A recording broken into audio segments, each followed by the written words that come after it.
अध्यात्म का जो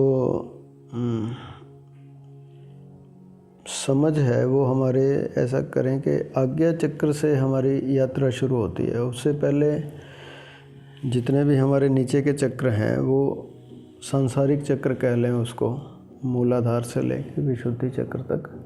संसार तो उनसे खूब अच्छा चलता है, लेकिन spirituality means when I know myself as a spirit. यहाँ से स्पिरिचुअलिटी की स्टार्ट है कि मुझे पता चले कि मैं स्पिरिट हूँ और मैं स्पिरिट वर्ल्ड से आया हूँ। अब ये सारी चीज़ें जो हमारे ऋषि मुनि कह रहे थे वो वैज्ञानिकों ने सिद्ध कर दी हैं, है ना। जैसे डॉक्टर माइकल न्यूटन के बारे में आपको पता होगा, है ना। तो उनकी वो 3 बुक्स काफ़ी पॉपुलर हैं, journey of souls, destiny of souls and life between lives.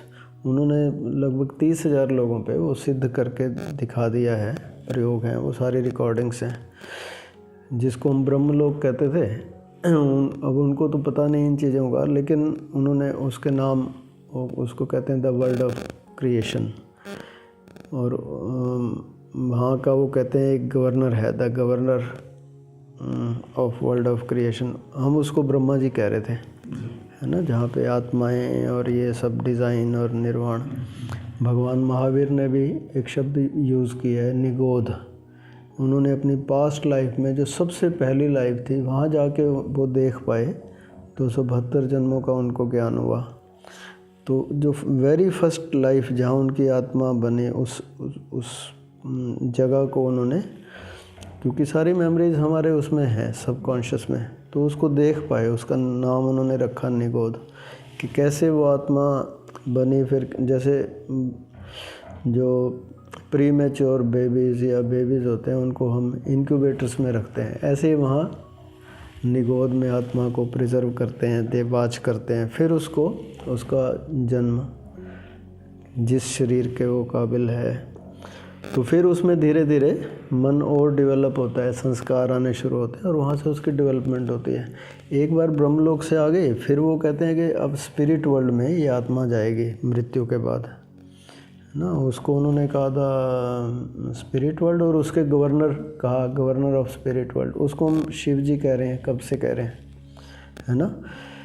और एक उन्होंने कहा कि वो एक और वर्ल्ड है जिसको हम गोलोक कह रहे थे, विष्णु लोक कह रहे थे, उसको कह रहे हैं the world of enlightenments, enlightened once.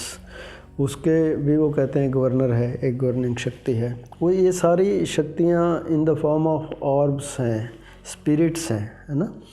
ये खुद भी जन्म ले लेती हैं, भगवान विष्णु जन्म लेते हैं और शिव भी जन्म लेते हैं, ब्रह्मा भी ले सकते हैं। तो ये सारा वैज्ञानिक ढंग से मतलब प्रूव हो चुका है। तो हमारा पहला पर्पज़ ये है स्पिरिचुअलिटी का, कि मुझे पता चले कि मैं कभी स्पिरिट वर्ल्ड से आया था। माँ के गर्भ में एक ऐसी व्यवस्था थी, 3 महीने का गर्भ था लगभग। डॉक्टर्स भी इस बात को कह रहे हैं कि लगभग 3 महीने का गर्भ होता है तो कोई ऊर्जा उसमें प्रवेश करती है। वो बच्चा जो है ना वो एकदम घूम भी जाता है, वो ऊर्जा इतनी तेज़ होती है। और माँ को पता चलता है कि भाई कुछ हलचल हुई, तो वो खुश भी होती है। उसके बाद से उसको वो मूवमेंट का पता चलता रहता है। तो 3 महीने बाद मैं वो हूँ स्पिरिट। आत्मा तो कुछ और चीज़ है, आत्मा उसका भी एक और सूक्ष्म रूप कह लो, लेकिन कम से कम मुझे ये तो पता चले कि मैं माँ के गर्भ में आया था, है ना। और फिर मैं कभी इस शरीर से निकल जाऊँगा और हम कहेंगे कि ये शरीर तो मर गया। तो मेरा परमानेंट ऐसे आउट ऑफ बॉडी एक्सपीरियंस हम जो ध्यान कराते हैं उसमें भी होते रहते हैं। पर्टिकुलर उसके प्रयोग भी हैं कि ये जो मेरा सूक्ष्म शरीर है इसको मैं सिकोड़ के किसी एक चक्र से बाहर निकाल सकता हूँ, है ना।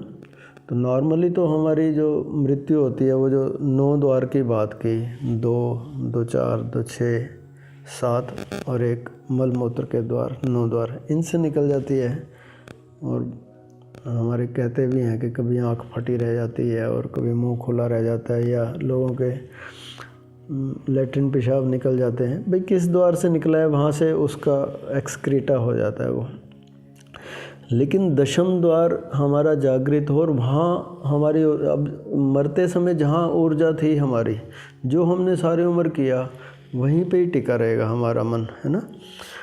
तो वहीं से निकलेगी।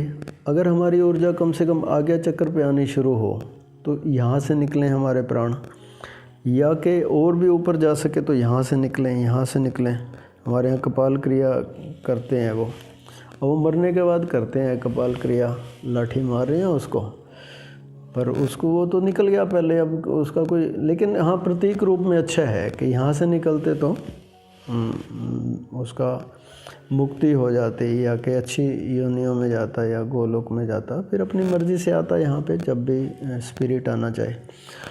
तो कुल मिला के बात यह है कि हम अपने को जाने के मैं स्पिरिट हूँ, और यहाँ मैं आया हूँ थोड़े दिन के लिए। आप रजनीश जी की बात कर रहे थे, ओशो रजनीश जी की, उनकी समाधि पे लिखा हुआ है, Osho who visited this planet Earth from 1930 to, जो भी डेट लिखी हुई है, to 1990, only visited this planet Earth, है ना। तो ये केवल ओशो के बारे में सच नहीं है, हम सब लोगों के बारे में भी सच है। उन्होंने इसको अनुभव से जान लिया कि ये मेरा घर नहीं है, मैं यहाँ विज़िट करने के लिए आया हूँ। बाबा बुल्ले शाह का हम वो गीत गाया करते हैं, मैं गायन में भी मुझे काफ़ी रस है। हाँ वो तो है। एक उन्होंने एक उसमें पंक्ति लिखी हुई है, एथे ओथे दोवें सराय। हाँ वो कहते हैं ये धर्मशाला है। मतलब वो हमारे से एक कदम आगे चले गए। उन्होंने कहा ये तो धर्मशाला है ही, जो स्पिरिट वर्ल्ड है जहाँ से मैं आया हूँ ये भी धर्मशाला है। मतलब वहाँ भी स्पिरिट डेवलप हो के हम यहाँ आते हैं, कोई लेसन सीखते हैं, डेवलप होते हैं, फिर अल्टीमेटली कहते हैं मुझे जाना कहाँ है, गोलोक में, विष्णु लोक में, the world of enlightened ones. तो ये तो सराय पक्की है ही। सराय का मतलब ये है कि मुसाफिर खाना में, हाँ भाई मैं घर से निकलता हूँ, ऑफिस में काम करता हूँ, फिर वापस घर पे आ जाता हूँ। तो ऑफिस तो मेरा घर नहीं है ना जहाँ मैं काम करने गया, घर वो है जहाँ मैं लौट के आया। तो मैं आया कहाँ से हूँ? ये बेसिक प्रश्न है हमारे लाइफ के, जिस पे हम ध्यान नहीं देते कि मैं कहाँ से आया। एक हम वो पंजाबी में सुना करते हैं, हम गाते हैं उसको, कित्थों चली ते कित्थे आ गई, ए मैनू बात समझ ना आई, हस्ती पाउंदी पाउंदी नहीं मैं हस्ती आप मिटाई, है ना। मैं अपने मैं को और पक्का करने में, प्रगाढ़ करने में लगा रहता हूँ। जो बेसिक चीज़ है हमारी वो मिस हो जाती है ना, कि मैं कहाँ से आया, कहाँ जाऊँगा, यहाँ करने क्या आया, वो लेसन। अब ये सारी चीज़ें प्रूव्ड हैं कि हम यहाँ पे कोई लेसन लेके आते हैं, और जब हम वापस जाते हैं स्पिरिट वर्ल्ड में तो वो सारा दृश्य हमें फिल्म के रूप में दिखाया जाता है। वहाँ से शुरू करते हैं वो दृश्य दिखाना जहाँ से मतलब प्लानिंग हो रही थी कि मैं कौन से घर में जाऊँ और क्या करूँ और मैं क्या करने के लिए आ रहा हूँ। वहाँ से शुरू करते हैं कि मैं ये ऑब्जेक्टिव लेके आया था और मैंने यहाँ क्या क्या किया। तो हम अगर कुछ करके गए हैं फिर तो ठीक है, खुश होते हैं भाई, हाँ हम जो लेसन सीखने आए थे वो सीखा, हमने कुछ साधना की। और नहीं तो फिर कहते हैं भाई शर्मिंदा होना पड़ता है वहाँ पे। तो वहाँ ऐसी मार पिटाई नहीं है कि यमराज है कि तंग करते हैं, ऐसा कुछ नहीं है स्पिरिट वर्ल्ड में, ऐसा प्रूव हो चुका है। बट हाँ वो ये कहते हैं कि देखो तुम ये करने गए थे और हमने तुम्हें बार बार याद भी दिलाया। वो जो हमारा स्पिरिट गाइड है, इंट्यूशंस देता है हमें बार बार, भाई ये करना है तुम्हें, तो हम ध्यान नहीं देते, इंट्यूशन सुनते नहीं। सो फर्स्ट ऑब्जेक्टिव इज़ कि मुझे पता चले मैं स्पिरिट वर्ल्ड से आया हूँ, आई एम ए स्पिरिट, और मुझे वहीं जाना है वापस कुछ लेसन सीख के, प्रेम का पाठ के, धैर्य का पाठ या जो भी। तो वो तब होगा जब मेरी साधना शुरू होगी यहाँ से, नीचे के चक्रों से मैं एक बार यहाँ पे आऊँ। उसके लिए हम बहुत सारे प्रयोग करते रहते हैं। तो उसमें एक प्रयोग ये भी है कि हम जैसे कंसंट्रेट करते हैं, अभी हम कर लेंगे यहाँ पे एक पॉइंट बना लेंगे, अगले सेशन में कर लेंगे। तो हम उस पर लगातार फोकस करते हैं, कंसंट्रेट करते हैं, तो भी हमारा आज्ञा चक्र जागृत होता है। दूसरा यह है कि हम बंद आँख करके भी कंसंट्रेट कर सकते हैं यहाँ पे, उसका प्रयोग हम कर लेते हैं एक बार फिर। तो आँख बंद कर लो आप।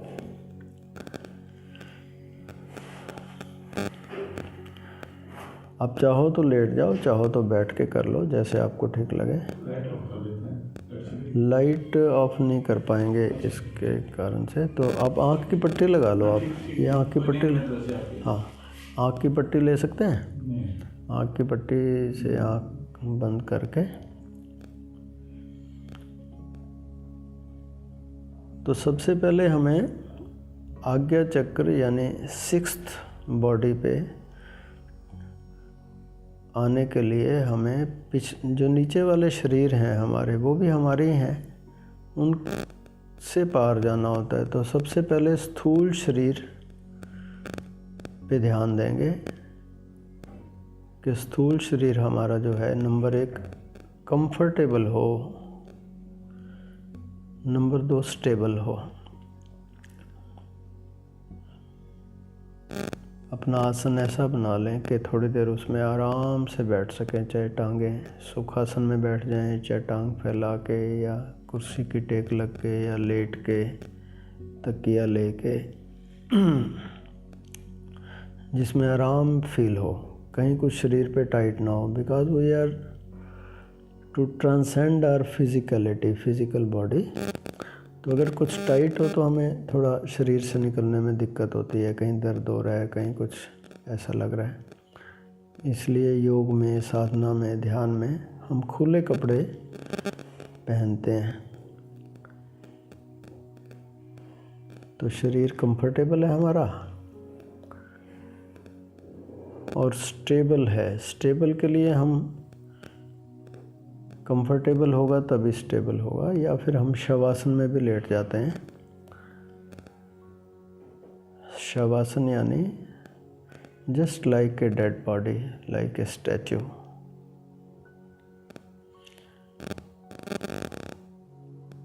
तो हमारे अनुभव ये हैं कि अगर शरीर को स्थिर कर लिया जाए, शरीर कंफर्टेबल हो, तो हमारे विचार रुकने लग जाते हैं, क्योंकि दोनों की आपस में कंडीशनिंग है। लॉ ऑफ एसोसिएशन बोलते हैं इसको। हमारे विचार भी चल रहे हैं, लगातार मूवमेंट है, और बॉडी भी मूव करती रहती है। बहुत लोग ऐसा देखा है कि बिना बात के उनके हाथ पैर हिलते ही रहते हैं, क्योंकि विचार बहुत चल रहे हैं। जैसे ही बॉडी स्टेबल हुई, कंफर्टेबल हुई, विचार रुकने लगते हैं अपने आप ही, ऑटोमेटिक। ध्यान की ये स्थिति है जब कुछ भी हिल नहीं रहा, कुछ भी चल नहीं रहा, कुछ भी क्रिया नहीं है वहाँ पे, केवल होना है हमारा शुद्ध रूप में। तो आसन उसमें बड़ा उपयोगी है इस ढंग से। दूसरा, हमारी सांस चलती रहती है और हमारे विचार चलते रहते हैं। तो सांस भी अगर स्लो हो जाए थोड़ी,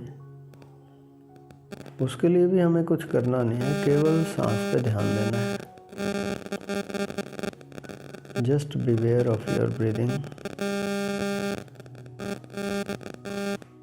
This awareness of the breathing is not an activity. इस बात पे हम बार बार स्ट्रेस करते हैं कि कोई एक्टिविटी नहीं करनी। अगर कोई एक्टिविटी हम करते भी हैं तो ध्यान में सहयोगी है। It is not meditation. तो सांस चल ही रही है, जब जितनी सांस आए, जब जितनी सांस जाए, बस उस पर केवल ध्यान, बिना प्रयास के, एफर्टलेस एफर्ट। आप देखोगे कि जैसे हम सांस पे ध्यान देते हैं, हमारा जो रिलैक्सेशन का लेवल है और ज़्यादा बढ़ जाता है। We are more and more relaxed now. वो सांस एकदम धीमी हो गई, जैसे चले नहीं रही।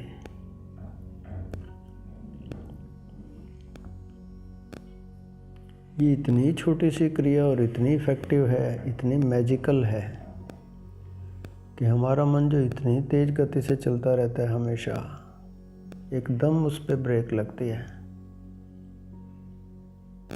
आप देखोगे कभी कभार कोई विचार आ रहा है,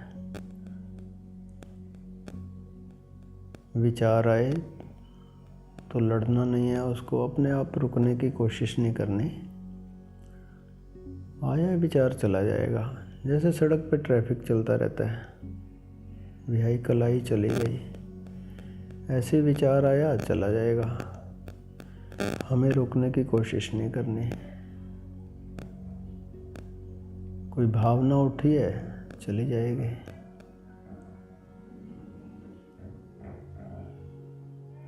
तो फिजिकल बॉडी, सेंसुअल बॉडी, इंद्रियों से संबंधित शरीर, प्राणिक body, emotional body and mental body, मनस शरीर, इन सब को हम क्रॉस कर जाते हैं just by watching. This is so simple and very effective technique to transcend all these 5 bodies, and now we can come to our 6th body related to the Agya Chakra. आज्ञा चक्र पे ध्यान देंगे, जिसको हम शिव नेत्र कह रहे हैं, दशम द्वार कह रहे हैं, थर्ड आई कहते हैं इसको। दोनों आँखों के बीच, दोनों भौहों के बीच यहाँ पर बंद आँख से आपने ध्यान देना है। तो ये चक्र हमारा एक्टिवेट होना शुरू हो जाता है।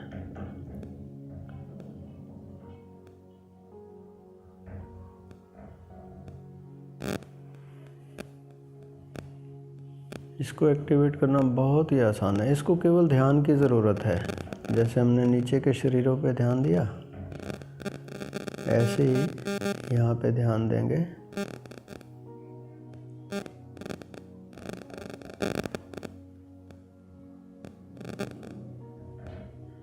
जैसे यहाँ पे हल्की सी वाइब्रेशन फील होने लगे, हल्का हल्का दबाव,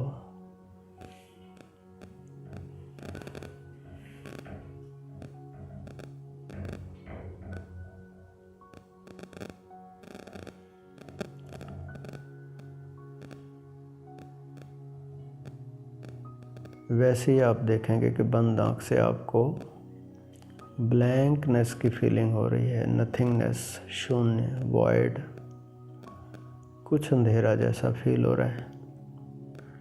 ये अंधेरा ऐसा नहीं कि सिर्फ सामने है, बस है। जहाँ पे भी आपको इसको फील करने में सुविधा हो, वहाँ पे इसको फील करो।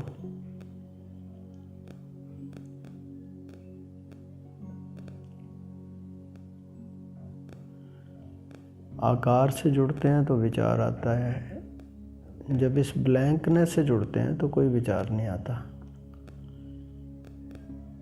अब देखो यहाँ कोई विषय नहीं है,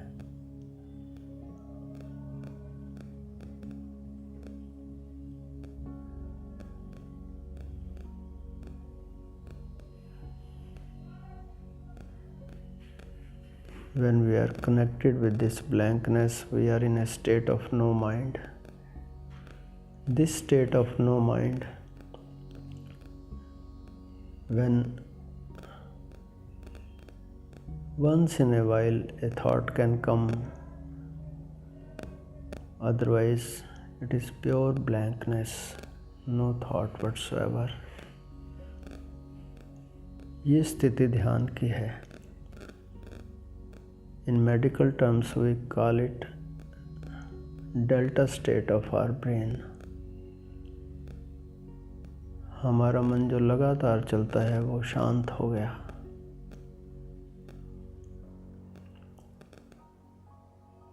अब थोड़ा सा इसको फील करते करते हल्का सा प्यार से फील करें इसको। ऐसे घूरना नहीं, जैसे हमारा कोई प्यारा हो, हम उसको प्यार से देखते हैं, छोटे बच्चे को देखते हैं, बहुत प्यार से, बिना प्रयास के। जैसे जैसे हम प्यार से देखते हैं, आराम से देखते हैं, पैसिवली देखते हैं। देखना कहना पड़ता है, बस जस्ट फील करना। Awareness, passive awareness, loving awareness, relaxed awareness.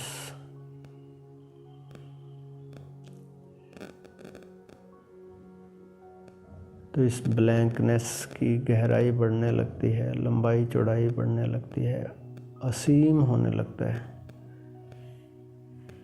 This nothingness, this void, ये शून्य, it is actually infinite, boundless, अनहद, कोई सीमा नहीं है इसकी। शुरू में जब हम फील करते हैं तो शरीर के भीतर, शरीर के आसपास थोड़ा सा फील होता है, बट जैसे ही हम रिलैक्स हुए, लविंग हुए, पैसिव हुए, तो हम फील कर रहे हैं कि this blankness so vast, unlimited, infinite, unbounded.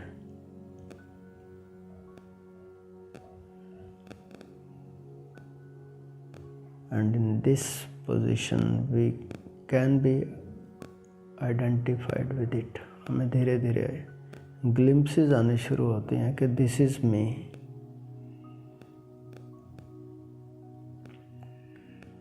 This is my real self, this blankness, infinite blankness.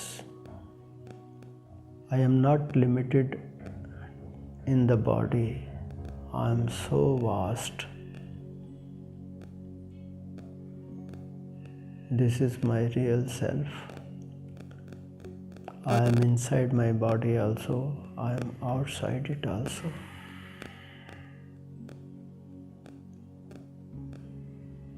This identification with this nothingness, it is self-realization. Be in this loving, relaxed and passive awareness for some time.